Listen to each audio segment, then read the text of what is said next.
talk about, you said that it's going to be the biggest retail season ever. So XLY, consumer discretionary ETF, that could see some positive results. Yeah, we're seeing it run right now. We saw it run, obviously, because, and we said, shout out to Ty. Ty gave me the exact number. It was 16.9% allocation to Tesla, but the number one allocation in XLY's ETF is Amazon at 22%. Yeah. And so, again, if I'm bullish on Amazon, the company itself, of course I'm going to be bullish on the ETF that has a large allocation of it. Plus, it has Tesla in it. So those two companies alone, outside of anything else that's in there, that's almost 40%. Almost 40% of the entire ETF. I mean, if you're buying stuff online, and for everyone watching, it's a good question to ask. If you're buying stuff online and you don't use Amazon, what's the better alternative? Shopify's in Stock Club. It's not better. What are you using? Walmart.com? UPS isn't great. Etsy is okay. Wish, disaster. If you want the Young Jock Halloween mask, you could have went on Wish. Always think like, who is the best at what they do? This is why I hang my hat on being the best at investing. They're showing you in real time media who's the best. You have to hang your hat on those that are best in the world at what they do. And that's an easy formula. And even if you go back to the 1980s, if you're looking at steel, oil, 1960s with Ford, that formula works for every single era. Like, who is the best at crypto? If you're looking at in terms of holding value or store value, it's Bitcoin. If it's ability to create projects, you can argue Ethereum. Please write that down. The number one in this space is always the best one to invest in. And that's one of the reasons why I really love ETFs, is because it's like so take XLY, 22% is in Amazon, 15% is in Tesla. So let's just talk about that right quick.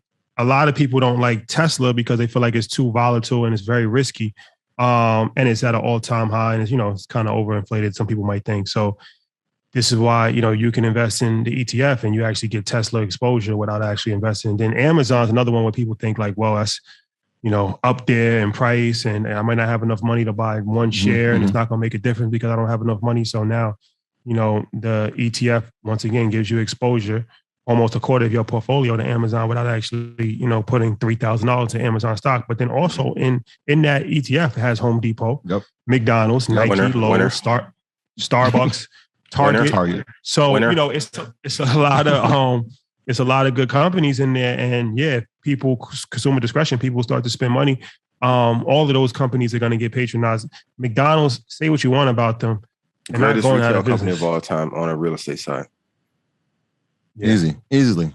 They're not going out of business, no matter what. Home Depot's not going anywhere, y'all. Nike, Lowe's. People don't think about Lowe's enough. We talk about real estate. Shout out to Matt. We talk about real estate all the time. Lowe's is like the cornerstone for all of these real estate guys, all of the developers and all that. They spend thousands of dollars on Lowe's. Man, I tell my dad all the time, you need nothing else but Home Depot, Lowe's, Apple, Microsoft. Because like people in construction, you guys prop up. And this is what I love to do. I was in Galleria last week. I went to Apple to buy some wired headphones because I lost my AirPods, right? I'm like, how many sales you guys do? It's 11 o'clock. He was like, they did 2,900 sales by 11 a.m. When you guys are in there buying drywall and sheetrock, you guys can see the volume in there. Yep. So you guys have accounts, infrastructure is never going to go away, and major cities, people are still going to build.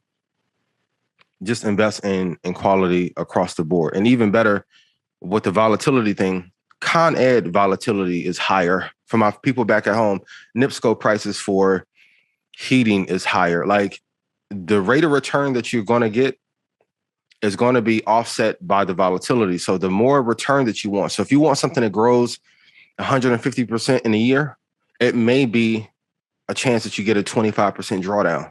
But a quality company that is best in its class is not going to draw down 100%. You're not going to lose. Even if you buy at the absolute top, it's not going to go from top to bottom and you get wiped out. You have to stop worrying about volatility and quality companies and realize those are the places in which you should be buying the most. So like when Tesla was in the 620 range, and I told you guys it was going to come down, it surpassed every estimate and then shot up. Now it's at 1154. But look, you would have doubled your money pretty much from June had you just listened. And for those who were in Stock Club last year, when I got you guys in at like 58, I mean, there's some people that have made $300,000-$400,000 off of one stock just holding it long. term. There is no such thing as volatility and quality. And an industrial bill that's on the table, right? So if you're talking about Home Depot, you're talking about Lowe's, you're talking about building, Lennar, Caterpillar. We spoke about all these stocks. Yes. It's just about which one you want to pick and how much you're going to invest. Yes. I'm begging you guys, for real, stop acting like this is so complicated. Fellas, if you ever you walking up to a girl in the club, ask her to buy a drink in front of her friends, that's way harder than anything we've ever talked about. Because now you got to buy the whole group drinks and then go through the middle. Shoot the shot and do what you got to do. Listen, write this down. Hold for 5 years if you want to be rich. And if you want to be broke, hold less than 6 months. I don't care what. If you want to be broke.